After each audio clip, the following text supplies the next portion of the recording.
Então hoje nós vamos finalizar o capítulo 5 do Evangelho segundo o Espiritismo, Bem-aventurados os aflitos. E hoje nós vamos tratar da parte final do Evangelho, onde nós vamos falar das provas voluntárias, que está dentro das instruções dos Espíritos. E antes de nós iniciarmos a nossa reflexão, cabe aqui uma explicação sobre as instruções dos Espíritos.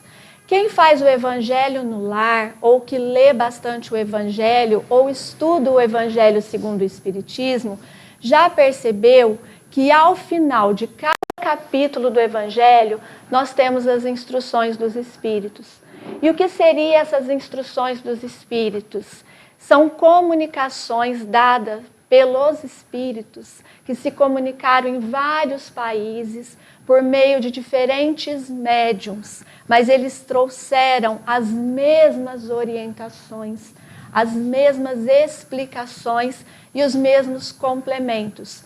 Por isso que não há dúvida das instruções dos Espíritos, aquilo que eles nos trazem para complementar cada capítulo e nos explicar o que Jesus quis dizer a cada final do capítulo do Evangelho. É como se fosse um resumo de tudo aquilo que traz o capítulo. Então, nós vamos falar das provas voluntárias que está dentro deste capítulo, Instruções dos Espíritos. Primeiramente, nós vamos relembrar o que nós conversamos lá no início, que até foi eu que conversei com vocês, sobre as provas atuais das nossas aflições e as provas anteriores às nossas aflições, para que nós possamos entender o capítulo de hoje, que são as provas voluntárias. Então, nós vamos fazer uma contextualização primeiro, para depois nós entrarmos no tema propriamente dito. Esse capítulo, Bem-aventurados os aflitos, como o Rogério falou a semana passada, é um dos mais extensos do Evangelho. Por que ele é um dos mais extensos? Porque ele trata das aflições, das dificuldades, das dores que nós temos no nosso dia a dia, no nosso cotidiano. E especialmente nesse capítulo, o Evangelho ele assume o papel de consolador prometido. Quando Jesus disse aos seus discípulos, eu os enviarei o consolador prometido. Então, esse consolador prometido é o Evangelho, é o Espiritismo. E de que maneira ele pode ser o nosso consolador, principalmente neste capítulo? Porque ele vai tratar, como eu disse, dessas dificuldades do nosso dia a dia. O que nós passamos neste mundo de provas e expiações. Ele vem nos explicar o porquê nós passamos por essas dificuldades. Então, vamos relembrar os itens anteriores. Primeiro, nós vamos começar a falar das aflições atuais do nosso dia a dia. Para nós falarmos das aflições atuais do nosso dia a dia, nós temos um tema específico no Evangelho que é fundamental para que nós possamos entender as aflições atuais do nosso dia a dia, que é a lei moral. E nós temos também, para entender as aflições anteriores das nossas aflições que nós passamos aqui, nós temos também um outro capítulo específico, que é a lei de encarnação. Então, nós temos que pensar nesses dois temas para que nós possamos entender as aflições. Então, nós vamos começar primeiro pelas aflições atuais do nosso dia a dia. Muitas vezes, Jesus nos ensina neste capítulo que nós mesmos somos os causadores das aflições que nós passamos e que, talvez, se não for uma causa anterior a outras vidas, nós mesmos podemos dar um jeito de nós não agirmos daquela determinada maneira para que nós não passemos por certas dificuldades. Exemplo, se nós somos rudes com os nossos familiares, nós podemos gerar a discórdia entre a família. Se nós somos agressivos no trânsito, nós podemos gerar uma briga e até uma morte. Então, nós mesmos, muitas vezes, somos os causadores das nossas aflições atuais. E Jesus vem nos mostrar que, pelos nossos pensamentos e as nossas ações, muitas vezes nós conseguimos evitar essas aflições desnecessárias no nosso dia a dia. Se nós pensarmos nas atitudes que temos, se nós agirmos dentro da lei de Deus, nós conseguiremos evitar muitas aflições que nós mesmos causamos no nosso dia a dia. Se nós ficamos muito irritados, intolerantes, nervosos, além de nós causarmos males espirituais, nós também causamos males físicos, como, por exemplo, uma gastrite, uma úlcera. Então, nós também podemos evitar certos males que nós mesmos causamos. E se nós fazemos tudo corretamente? Nós agimos com tolerância, com paciência, nós somos amorosos com as pessoas, nós realizamos a caridade e mesmo assim passamos ainda por dificuldades. Aí nós entramos nas causas anteriores às nossas aflições, que estão ligadas ao segundo tema, que é a lei de reencarnação ou de encarnação. E aí nós vamos pensar que nós não somos frutos de uma só vida física, material. Uma só vida é pouco tempo para gostarmos tanto de uma pessoa. Ou ainda, uma só vida é pouco tempo para não gostarmos de alguém que às vezes nem mesmo conhecemos essa pessoa direito. Ou ainda, uma só vida é pouco tempo, por exemplo, para que uma criança de 4 anos de idade tenha um dom musical e que levaria anos e anos para que essa criança conseguisse desenvolver esse dom musical. São as nossas múltiplas existências. Nós temos várias vidas espirituais e materiais. A espiritual, desculpa, é uma só. Nós temos várias vidas materiais. Então, nós somos espíritos eternos.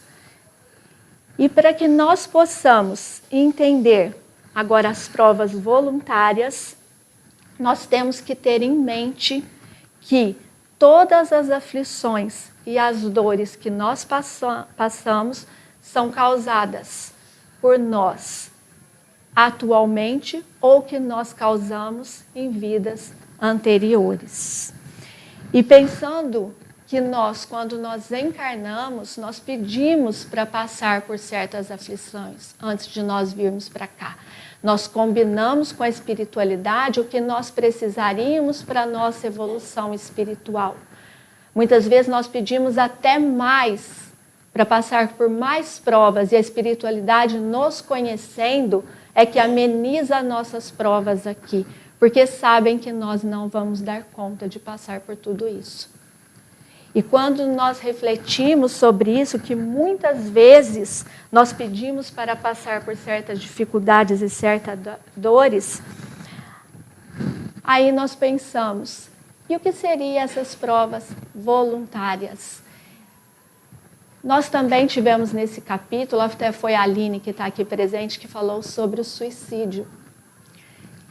E nós temos percebido que tem aumentado muito o dia a dia de suicídios, não só no Brasil, mas em todo o mundo. E as pessoas que atentam contra a própria vida, principalmente agora tem descido a faixa etária, então nós temos muitos jovens e adolescentes que atentam sobre a sua própria vida.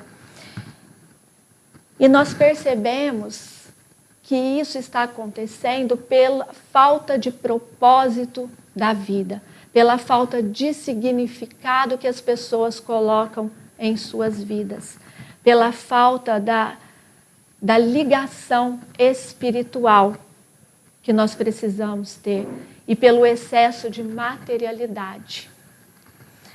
E também foi feita uma pesquisa que o Brasil está entre os primeiros países que tomam remédios que nós chamamos para, entre aspas, apaziguar a dor, ou seja, os psicotrópicos, que são aqueles remédios, do mais simples, que é aquele remédio para dormir, até aqueles um pouco mais pesados, que é para depressão, síndrome do pânico, entre outros males que estão acarretando a humanidade. E é errado tomar o remédio de maneira nenhuma. Se nós necessitamos de uma ajuda médica, é essencial. Mas o que nós estamos querendo dizer aqui é que não só a parte material deve ser trabalhada, mas também a parte espiritual.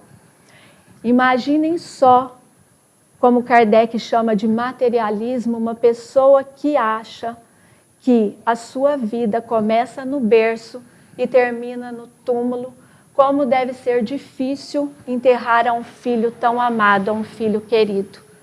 A pessoa não vê significado, a pessoa se sente desesperada. E como o Rogério trouxe na palestra anterior, se vocês, aqueles que estiveram aqui, esse consolador prometido que é o Espiritismo, ele não tira a dor, ele tira o desespero, porque a dor nós vamos passar. Então, se nós enterrarmos um ente querido, é lógico que nós vamos sentir a dor, mas ele tira o desespero, porque sabemos que nós somos espíritos imortais. E muitas vezes o que anda acontecendo é que por essa falta de propósito, de significado da vida, nós estamos passando por muitas dificuldades. A humanidade está perdendo os valores. Então nós estamos passando por muitas vezes por problemas financeiros, por problemas familiares, por problemas sociais. E aí vem o Espiritismo com seu papel de consolador prometido e nos fala: acorde, você não é um espírito físico, você é um espírito imortal. A materialidade é somente uma passagem, é uma viagem. Se nós formos comparar o mundo material com o mundo espiritual, o mundo material é somente uma pequena viagem se comparado à eternidade do mundo espiritual. Então a espiritualidade vem nos alertar que sim, que nós somos imortais. Então é muito importante nós entendermos que nós somos espíritos imortais. E é isso que a espiritualidade vem nos pedir, para nós termos a fé, que é o confiar, que nós não somos somente, nossa vida não termina somente no túmulo, porque senão não haveria significado.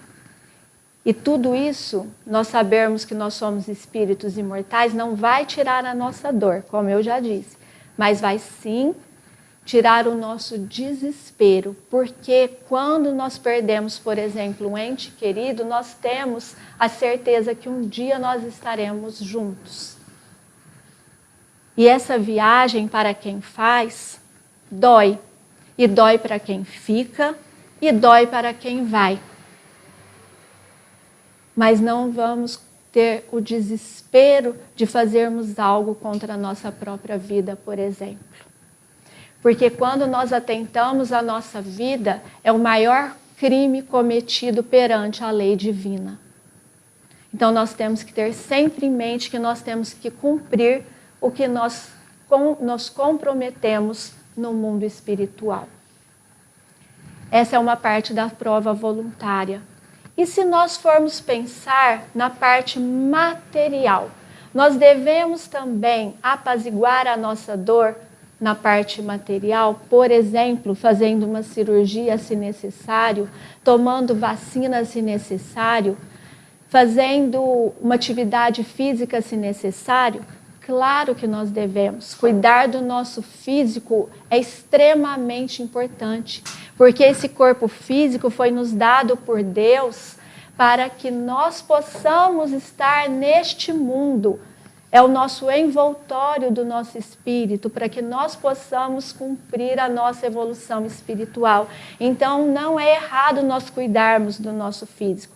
É lógico que nós temos que tomar cuidado com os excessos, com a vaidade exagerada. É isso que nós temos que tomar cuidado, mas nós temos sim que nos cuidar.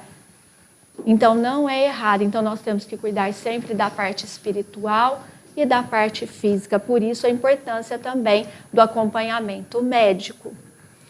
E tirar a dor do outro, apaziguar a dor do outro, mesmo sabendo que é necessário que ele passe por aquela dificuldade. Nós temos o exemplo do Rio Grande do Sul. Então, se nós formos pensar que aquela coletividade, aquelas pessoas precisam passar por o que eles estão passando, por algum motivo que nós desconhecemos, mas que pode ser as provas anteriores de outras vidas, nós temos o dever, sim, de ajudá-los. Nós sempre devemos ajudar aos outros, mesmo sabendo que cada um tem as suas provas a passar. É a caridade pura, a caridade sem querer nada em troca.